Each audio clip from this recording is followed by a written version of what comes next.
as you start eating food, you don't just fill a belly, you fill a soul. The moment you start getting mindful about what you're eating, how you're eating, and why you're eating, it starts working. Certain things taste better in certain utensils than they do in other utensils. It's over experience, but I'd love to write a book on how utensils make a difference to dish. Mythologically speaking, even in history, the Kshatriyas were not non-vegetarian all the time. They would consume meat only as they got into war, because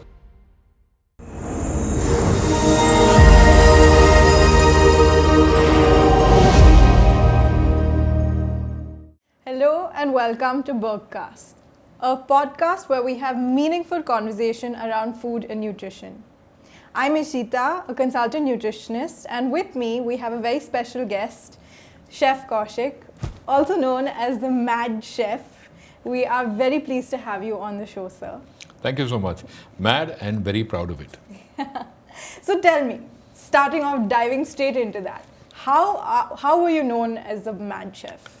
Actually, way back when I was in college, I was known to mix and make fusions of dishes which were Indian preparations with continental styles of presentation. And my chef instructor at that time came up and said, hey, listen, this is not going to work. People are not going to like this. We're not going to pass the exam this way. You need to get out of this because fusion is not acceptable. Okay? In my mind, it was not fusion. It was innovation. Okay, so we kept having fights over a period of time, and he said, listen, I'm giving you a last warning. You're a mad chef. Okay, this is not going to work. I said, chef, if this works, I'm staying in the kitchen. If it doesn't, I'll switch to service or I'll switch to something else. But if I'm going to be putting food on my plate and serving it to people, I want to serve food that I want to serve, not something else. And then that kind of name just stuck because we had the chef competition. I actually got the medal. I won the prize. And he said, you know what, I give up, you are a mad chef. And that's pretty much how the name got stuck. Then subsequently, I am from Madras, which at that time used to be called Madras. So anybody who comes from Madras would have that mad name coming. So the Madras Catering College people would be called Mad Cats. Okay. Mad Chef stuck even further. So. Wow, that's a story of pure passion, right? You were like, no one else, I'm either doing it this way or not doing it at all. As you have very famous dialogues in Hindi where it's said that my way or the highway has been my way. That's so cool.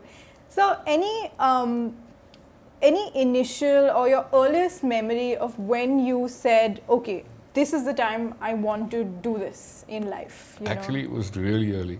I started off when I was about 5 years old. Mom had stepped out to work. I saw an Asterix in Spain comic and it had cheese fondue in it. So I didn't really know how to cook at that time, but turned the dustbin upside down, lit the stove, put some cheese in a pan, a little bit of milk, and it actually worked. So I fed it. The first person who tasted my food that I ever made was my grandmom, and she couldn't say cheese fondue. She used to call it Deshpande. Okay, so somehow that name stuck, and I would wait for my mom to leave home so I could get into the kitchen and keep doing something or the other. And over years, it kind of got to a point in time where I started enjoying myself in the kitchen much more than I did with people or with. So I've been a pretty introverted person with a lot of books around, and the kitchen. It's always been my space and my comfort zone to be at. Amazing, and such a beautiful and special story, so thank you for sharing. How would you describe your relationship with food then? I live to eat. I love to eat. I don't watch cricket. I don't follow politics. I don't see movies. So if I'm not cooking, I'm not eating, I'm not sleeping, I really don't know what I'm doing. So. Amazing, amazing. And coming towards, and I want to talk more about ethnic cooking, right? Or regional cooking as we call it. I've always had this question as a nutritionist as well, is that to what extent can we keep, should we keep the sanctity of, say, a regional dish and not temper with it? Or to what extent can we temper with that dish? I'm definitely going to get a lot of people worked up with what I'm saying to you, but in my mind, there is no such thing as an authentic recipe. Okay. The recipe, wherever it starts, is with some jugaad somewhere. Okay, if you're going to take Indian cuisine, Would you think chilies are a very integral part of Indian cuisine? Absolutely. Okay, unfortunately, the Portuguese brought the chilies from South America in the 17th century.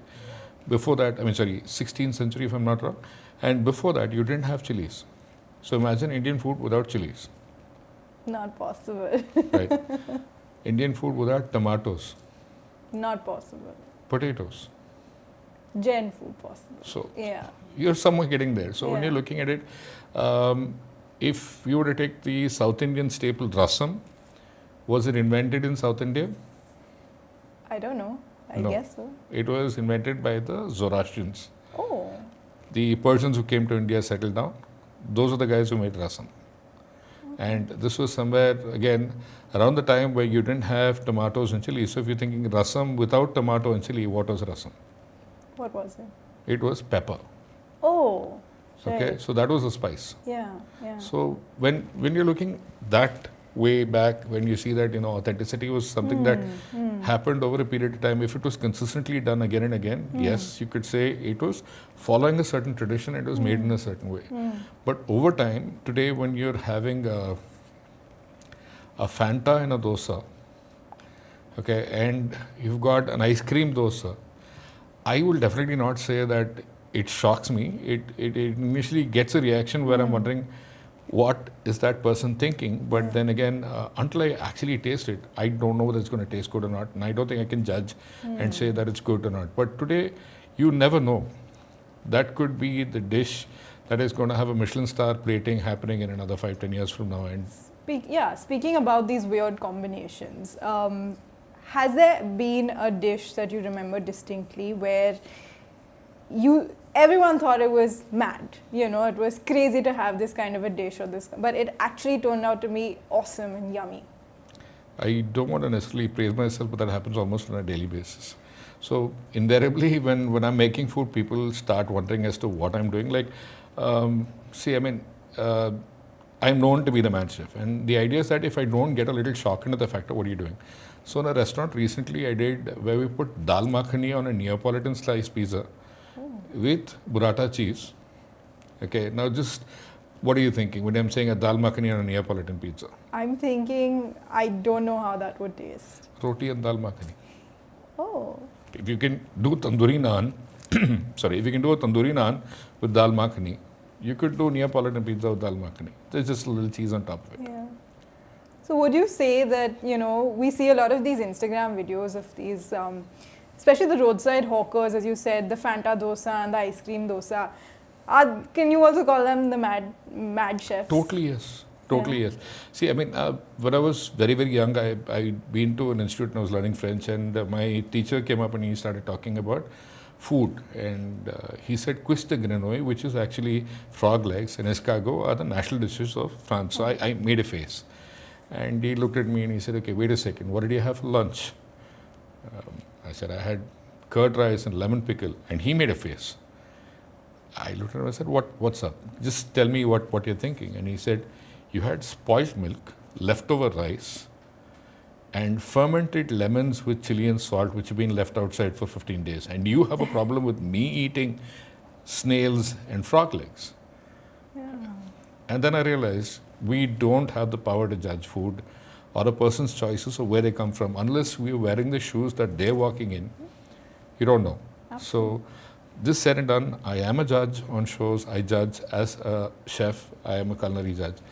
What we do judge is the technical aspects of the food. Now, if you say that you're going to be making a Rogan Josh, I expect it to have the Ratan joke. It should be mutton based. But if you're making a dish which is inventive, I don't have parameters to judge other than the fact of what emotion it gives me when I eat it. Got it. Yeah. So Fanta dosa, I haven't had yet, but if I do, I can only say I like it or I don't like it. I can't say it's good or it's bad. That's fair. That's fair. And then coming again, speaking about regional dishes, I'm coming back to that, right? We have to speak about South Indian food that is loved by absolutely the entire country, is obsessed with South Indian food. What is your favorite or the most popular South Indian food that you think exists? And what is the mad chef touch we can add to make it even better? Okay, so my favorite food by far in the world is the most comforting thing that I eat almost on a daily basis is curd rice. Okay, and curd rice is just chawal dahi. Um, we make it a little thin. It's not like the heavy curd. It's a little lighter, with a dash of salt and maybe some kind of a pickle. Usually lemon pickle. Okay, that's my favorite. But I kind of grew up in a village, and this used to be eaten almost on a daily basis by my family, my granddad, my uncles, and the way they would eat it is that the rice would be cooked in a huge cooker with 3 times the amount of rice as water, and it would be brought to a mashable consistency. So you cooked, because there were about 4 or 5 large males in the house, you would end up cooking about a kg of rice. A So it's a lot. big patila of rice, and for each kg of rice there would be 1 kg of butter. I'm talking desi butter, cultured butter. We had 6 cows in the house, so butter every day was not a problem. So there would be a kg of butter put in, and then they would pour the milk and a little bit of yogurt for it to set, and this would be done at 8 o'clock in the morning, and lunch would be had at 12. So you actually had curd rice which had to be cut with a spoon. It was that thick and that fatty, and there would be about anywhere between 10 to 18 types of chutney, chamandi, tavayal, tokku, pickle kind of a setup, which would usually be freshly made, and this would be eaten on a banana leaf. We call this tala vada elai, meaning it is a really large banana leaf, about that big. Yes. Okay, and papads had to be fried. So when you say papads, you get papads in bundles of 100. Yes. Okay, one man, one bundle minimum. Okay. Okay, and like when you go to the village, people don't eat like this. They eat like this. Yeah. Okay, so you got close to about 200 grams of curd rice in each mouthful that went in, and invariably after lunch would be at least a 2 hour, 3 hour nap, and then a wake up, and that's typically almost every day. So just to understand what you said, right, it can be any dish, something as simple as curd rice. But the number one, of course, adding a few more flavors, like adding that fat may improve. It actually does. Fat, adding some amount of dietary fat in food actually helps with the satisfaction of the food. So that makes absolute sense. So it's not just the food itself, but it's the entire process around the food. It's the entire celebration or anticipation of eating the food, where we're prepping the banana leaf, we're adding different textures, doing the crunchy papa, doing different types of pickles. That's what makes it yummy. That's what makes it so much more satisfying than just... Absolutely. I mean, you're no longer eating food. You first see food. You smell it. You feel it. Okay, and then you taste it. It's almost like what Alpichana had to say in Devil's Advocate. You have to go through all the senses, and only then you hit a certain point of satiety. So it's, as you start eating food, you don't just fill a belly, you fill a soul. So when we start planning and making out a dish or whatever it is, the moment you start getting mindful about what you're eating, how you're eating, and why you're eating, it starts working. I mean, I'm really happy that you didn't get this whole thing of fat that we were talking about in that curd rice in a bad way. But yes, there is a certain amount of fat, because what would happen there is there's a lot of carb, there's a lot of fat, and the papad is again oil and whatever. All those chutneys don't really count for fiber, but this is a really heavy meal which was had once in a day like this. The other time, like in the mornings, the breakfast would be more of a kanji, which was leftover rice from the previous day. So you got probiotics with a little onions and green chili kind of something. Yeah. And the night would be a very light tiffin. Something as light as 2 dosas.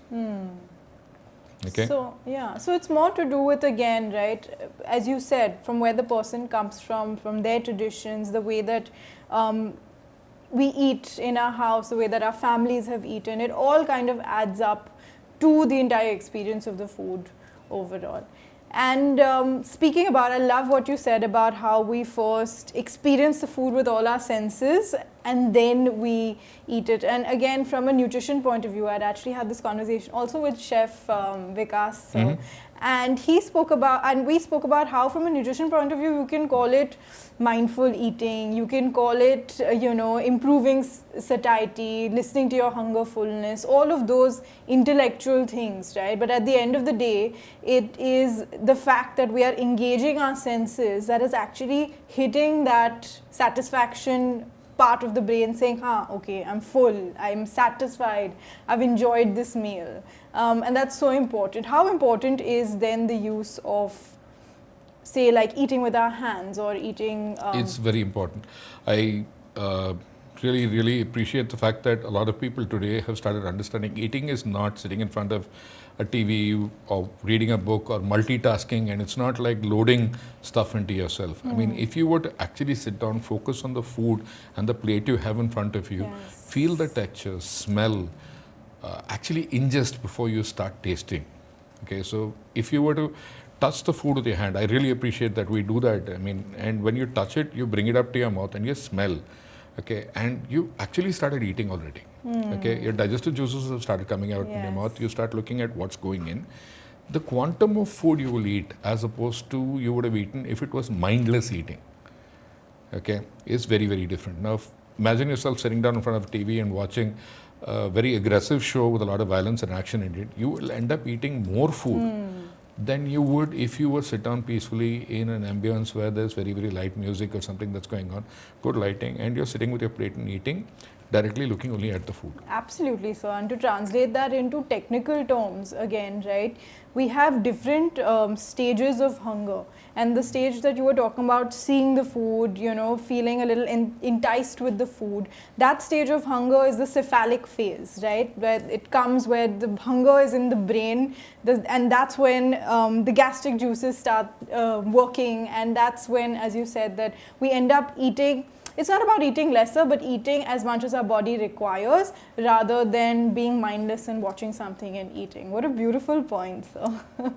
Another point I'd like to add over here is, I don't know if you know that, mythologically speaking, even in history, the Kshatriyas were not non-vegetarian all the time. Okay. They would consume meat only as they got into war, because consumption of meat would actually bring out a lot of aggression in a person because of the way that the food is cooked, it's handled. So they would eat meat before the war, and on the way back from the war, they started becoming vegetarian. Which is, they would start actually going into sattva, because you didn't want to come back home and try what you tried at the war with your wife. Wife wins always. So they would tone down, they would remove, and they would get all the toxins out of their systems before they actually came back home. Okay. What I also want to touch upon when we think about South Indian food, it is that South Indian breakfast. The fact that it's steamed sometimes, as you said, sometimes it's fermented. It is extremely nutrient dense. It is, some of it is context based, of course, but prescribed nutrition plans, nutrition clinics, all of these things. What is your favorite South Indian breakfast? What I should tell you about South Indian breakfast, very, very importantly, is it is not idli, it is not dosa, it is not all of those things that, because typically when you're looking at cooking, there would be a noontime meal preparation, which is when the chula would be burnt and they would be cooking. Or if you go back even further, communally food is prepared in temples. Okay. So leftovers from lunch will be put in pots with a little bit of water. So whatever grain, I'm not saying rice, because rice was brought in by the Chinese much later. Okay, so we had what we called as soru, was not necessarily rice. It was either sorghum, it was all these kind of millets, and there were a different variety of rices, but not the white rice that we see. So these grains will be put into a pot with water, let to lacto-ferment. The next day with a few onions, which typically the small onions, green chilies will be put in. You didn't have time to cook breakfast because you got up when the rooster crowed and you had to get to the villages, you had to get to farm, you had to get to work. So you would have this lacto-fermented beverage in a mud pot, okay, and head out to work. So at lunch is where you had a meal of millets, you had some corn, you had something simple which could be put into a box, and the wife carried it to the farmer, okay, and that is typically what we had. Nights would be palaharam, meaning fruits for dinner. Forage, what you foraged raw was what you ate. So if you're looking at the cycle, if you're looking at the glycemic index cycle, where you're looking at the Jains really perfect it. They say they come up with that 9 in the morning to 6, where you should have most of your eating done, and after 6 you should not be eating much, if nothing. Reason is, according to the body system, your glycemic cycle starts at around 9 o'clock and then ends at 6. If you follow everything else properly, your best times to eat food for it to get ingested is between that time. Yeah. That's true, in the sense that there's a lot of upcoming studies speaking about aligning our food habits to the circadian rhythm of our bodies, right? And when we say circadian rhythm, we mean the sleep-wake cycles of our body. And I think we just need to have a little more awareness about it. It's not any hard and fast rule, but it would be great if we do start aligning to that as much as possible in this metropolitan world of sorts. Okay, moving forward, I would love to know more about breakfast is incomplete without coffee, especially our South Indian filter coffee. What makes that filter coffee hit the spot every single time? You got to understand how the South Indians actually started off having filter coffee. Now you got 3 types of beans basically. You have the Arabica, the Robusta, and the Peaberry. Peaberry was a freak bean which was round in shape. So typically, if you went to any kind of Tamil Brahmin family, which is where most of the coffee was made, at the early hours of the morning, somewhere around 5 o'clock, is where the lady of the house would get up and she would have a kadai, heavy bottom, which we call bandli. Okay, and a heavy bottom utensil would be put on a charcoal fire, and the beans, they prefer to roast Peaberry as versus Arabica or Robusta because these were flat and didn't really get roasted well. So when this lady would roast, you got up at 5 o'clock in the morning smelling the smell of coffee getting roasted every day, green beans getting roasted. Okay, after a few minutes of that, it was taken to a hand grinder and ground into powder. Okay, so now the aroma of coffee smell is so much around the house and the family, and now it goes into getting decoction. So it's put into a brass filter, and then typically they'd have a pinch of sugar going in. 1:6 of water would be poured first. The first decoction was for the men of the house, the patriarchs. The second decoction was for the matriarchs, the women again in seniority. The third decoction for the children, and the fourth decoction for the help. Okay, so even when I stayed with my grandparents, this is how coffee was made. So just imagine at 5 o'clock you get up and you start smelling coffee. Half an hour later is when you get your cup. So my granddad would have his coffee. Basically, the cow's milk would be taken into a half-liter silver pot. Okay, it's called a kumba, which is got a shape like this. Okay, so it will be directly extracted, decoction poured in, frothed. The cow's milk is not boiled. Fresh off the cow, okay? So, and the whole thing is froth. Now, cow's milk is a little more watery than buffalo's milk, which was not predominantly used, and definitely more watery than what your pasteurized homogenized milk is. Okay, so this was not hot coffee, but it was warm coffee. And a half-liter silver kumba is what he got. So I got a little tiny cup on the side. So I got the best of the coffee in the morning, and that's how my romance with coffee started. And once you've been there as far as coffee, if you're sitting down today and we have filter coffee powder kept inside the fridge or the freezer, and then you're making it, it's nowhere near the same. So if you're having coffee, try to imagine you wake up and you smell coffee being roasted, ground, extracted, and then put in with milk and then made. Once that romance starts, you can't get anywhere else with it.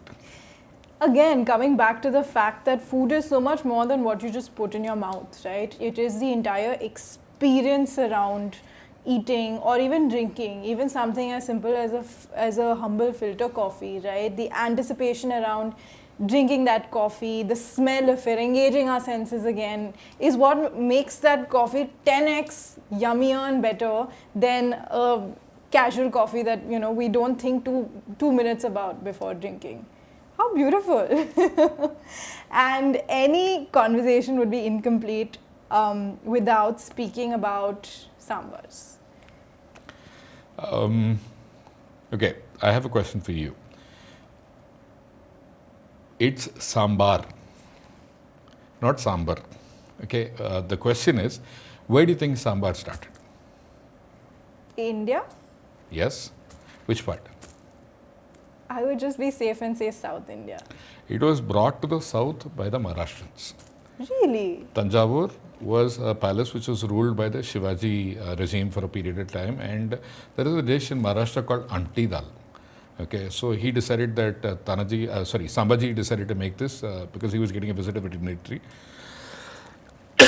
So he basically what he did is he was looking for kokum, he was looking for dal, he was looking for vegetables, spices, and he didn't get them. So instead of kokum, he got tamarind. Okay, and then he got tur dal and he got vegetables and whatever spices he had. So he tried to make whatever he did, and he managed and he got a dal out. Okay, the dal was so good that everybody said Sambachi dal, Sambachi dal, Sambachi dal, Sambar. And that's how it became Sambar. Now, there are so many sambars. I'll try to tell you about 15 to 18 of them that I can remember. There is the Tanjavur Sambar. There is a Tanjavur Jain Sambar without any onions or tomatoes. There's a Tanjavur milk Sambar where they actually put milk in it. Okay. Then in Tamil Nadu, you have a Manga Sambar where they put mangoes in it. You have a Tengaracha Sambar where they grind coconut and then put that in. If you start going into Kerala, you have Ulli Tiyal Sambar. So ulli is onions, small onions, and they make that. Then there is Kerala sambar, which is the dal is really thick, and then there is Tiffin sambar, which is what typically in Tamil Nadu would be had with idli, vada, dosa. So that sambar is different from what you have for lunch. Okay, and it's a little watery, it is a little spicier. Okay, because when you have it with rice as versus with your tiffin, it's a different sambar. Then there is Karnataka style sambar, there is Udupi, and there is Mysore style. Okay, you have Andhra style sambar, you have Telangana style sambar. Okay, wow. Each one is different. And now there have been a lot of things that have come in where there is a chicken sambar, there is a prawn sambar, there is a mutton sambar also. So are you saying we have around 15 to 20? 15 documented styles that I'm talking to you about. Now, just like how each house, the amount of spice, the bagar, the vegetables that you're going to put in can change. Now, I've talked about some of the styles of sambar. Now, you could have a carrot sambar, you could have a beetroot sambar, you can have a pumpkin sambar, a red pumpkin sambar, so on and so forth. So, depending on the vegetable that's going in, it changes. Like you end up with like a chicken mutton. So, you could sit down and research sambar and spend a few months on it. The permutation and combinations are endless when it comes to sambar. Absolutely. That's so interesting to know, sir. And speaking about spices, right? One thing as a nutritionist that always fascinated me was the fact that you can take that one same humble spice and you can prepare it in two very distinct and different ways, and it will give two very distinct regional foods which can be like poles apart. Could you highlight a few spices like that? Spice was not humble. Okay, which is actually why India got colonized and the world went through so many spice routes, wars, the crusades. All of this was for spice. Because if you're looking at people who don't have spice, they didn't have anything nice. So it's a very, very important part of our life. We have it, we grow it, we have access to it. So we know what it is. But for the people who don't, imagine what life is. So here I'm going to talk about pepper. Okay, pepper used in two ways. Now, if you're going to take pepper and when you're making a pongal with it, pepper is actually used whole in pongal.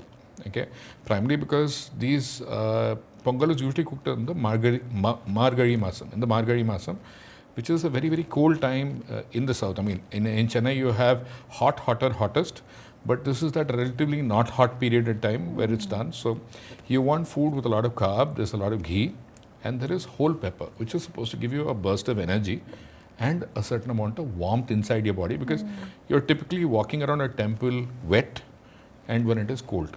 Right. Okay, so pepper is whole there. Same thing if you were to look at a pepper rasam. Okay, now here in the pongal, the pepper is put right at the beginning, it is whole. In a pepper rasam, it is put towards the end, where it is a ground powder.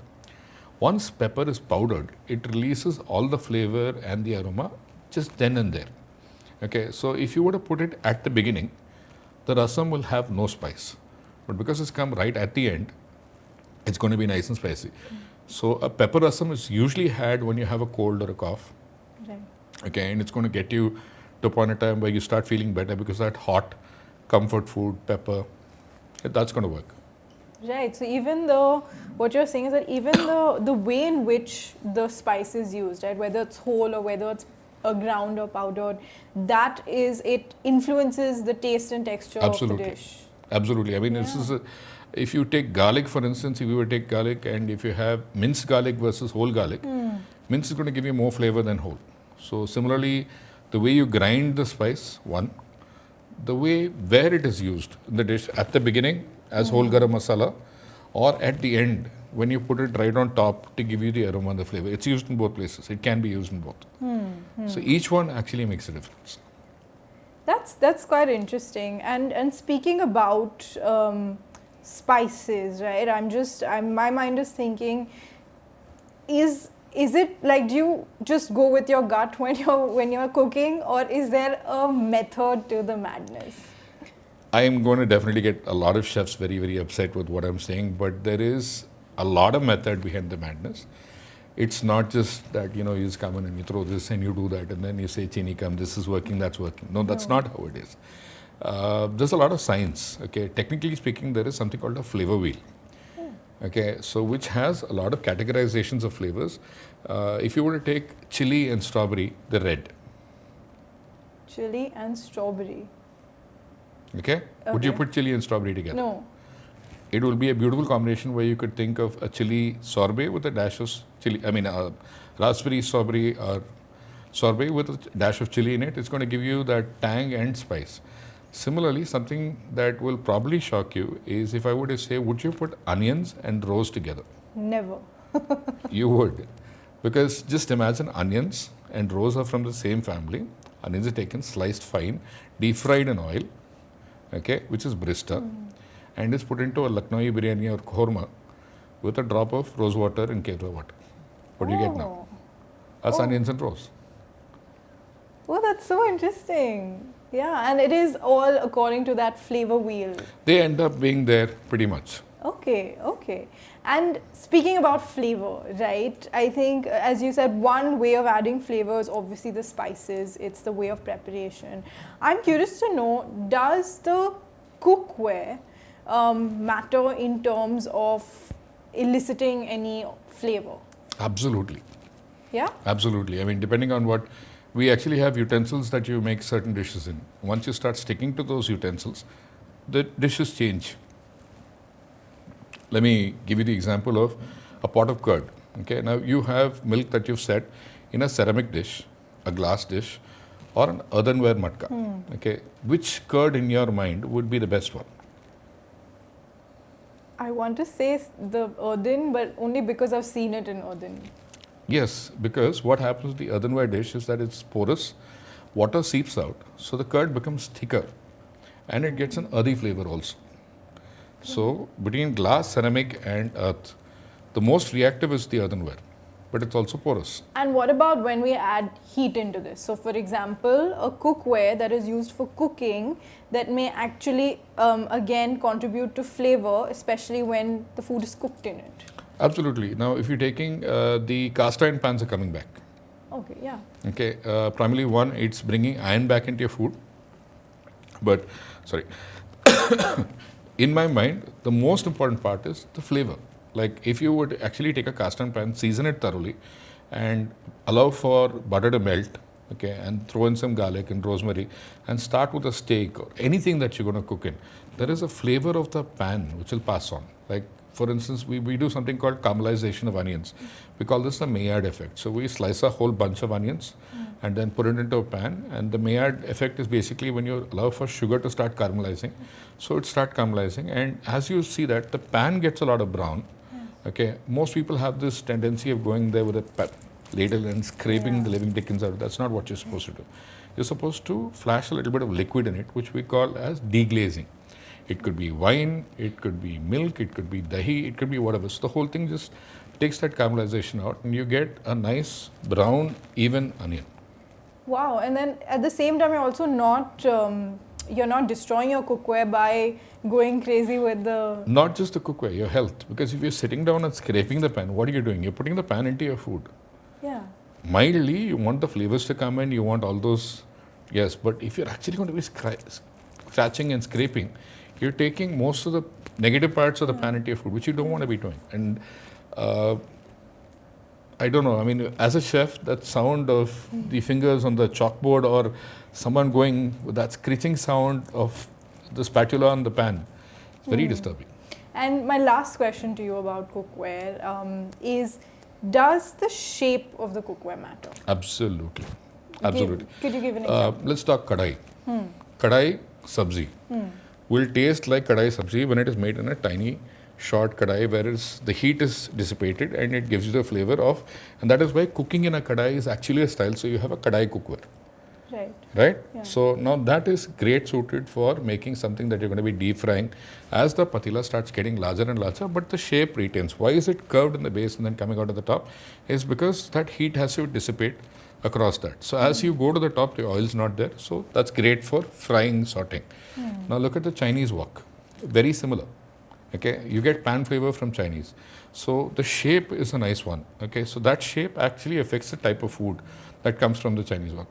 Would you think of putting something slow cooked in a wok? Oh no, no chance. Because it's flash, Right. it's done and it's out. That's also because that pan has to be thin. Okay. Otherwise, it's not going to work.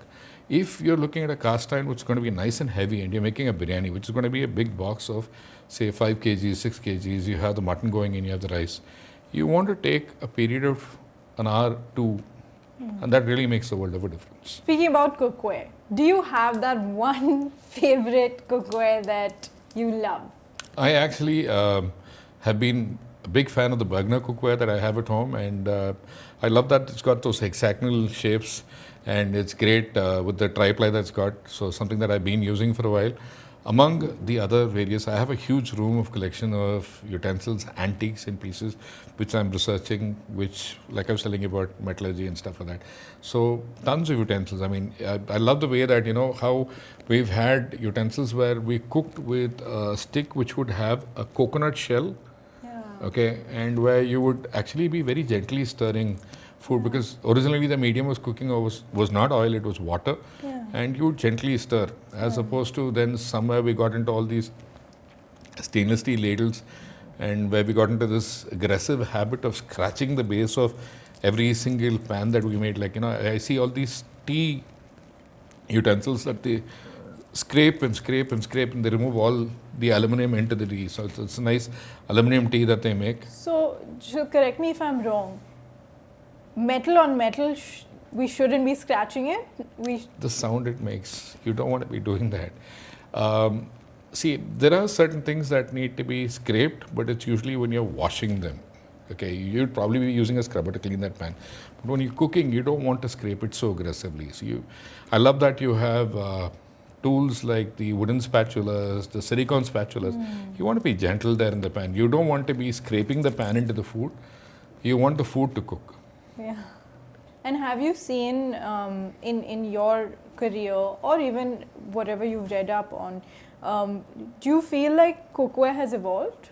Drastically. I mean, if you're looking at where we started off as cookware, we had earthenware dishes, and then it started going towards metal for durability factors. Some have stayed still to earthenware, and then it moved on from metal to copper. Copper was predominantly a metal used for a long period of time, but acid reacts, and then it went to bronze. Okay, iron. As the ages changed, each of your cookware also changed with it. Shapes changed, handles changed. Think of cookware without those plastic handles that come on your pot. Okay, today you have cookware where you're cooking in something, but the handles don't heat up. That's not how it started, though. You burnt your hand all the time on that sides of So you had a big one, and you had to use kapda or whatever to grab it. And if that kapda was wet, you burnt your hands. So the idea is that it has evolved so much so that today it's a lot easier to make something than it was at that point in time. Okay, but at the same time, some of the flavors taste way better when you did it in those traditional utensils. Again, depends on what you're making. Okay, there is a utensil for everything. Like if we're taking South India, we make we make a lot of dishes in traditional utensils. For instance, there's something called a chombu, which is made with a lead lining. Okay, and rasam comes out very well. We have a makal chatti, which is actually soapstone, and that's great when you're making butter crumb. Okay. You have kansa, which we use in big patilas when we're making a lot of dishes where it has to be non-reactive. Acid, pickle, all of these things, kansa is good. So, So you also have to have that knowledge of what cookware with, not you, but a layperson like us, we also need to have that knowledge of what works with what, or in terms of the acidity, what material reacts with what. I really wish there was a book that said everything, but it's not this. Part of it is what you gain as experience. You start understanding that certain things taste better in certain utensils than they do in other utensils. Okay. It's over experience, but I'd love to write a book on how utensils make a difference to dish. We'll be So- waiting for that one. So, wow. So we actually spoke so much. I think we've just to round up everything we've spoken about. We started off with speaking about your journey, how you were called the Mad Chef. Speaking about again cultural foods, right? South Indian foods, and how it has such a special place in everyone's heart. But I think one of the most important parts of South Indian food, as you highlighted, was not just the food and the dish.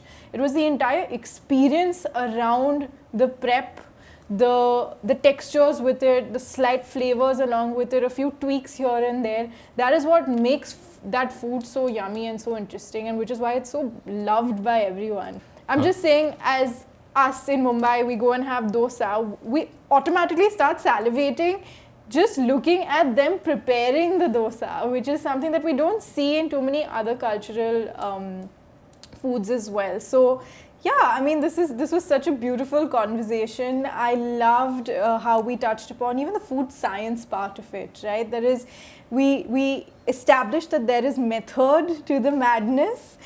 I think what you bring forward to food is that creativity that makes the chef truly a class apart, sir. And thank you so much for being with us. And do you have anything to tell our BergCast listeners? Actually, no, I think we should have longer conversations to talk about utensils. You just give me that idea that someone has to write about utensils, and there are so many utensils in India, and someone's going to talk about them. So that's what I'm taking out of this. Thank you so much. Thank you.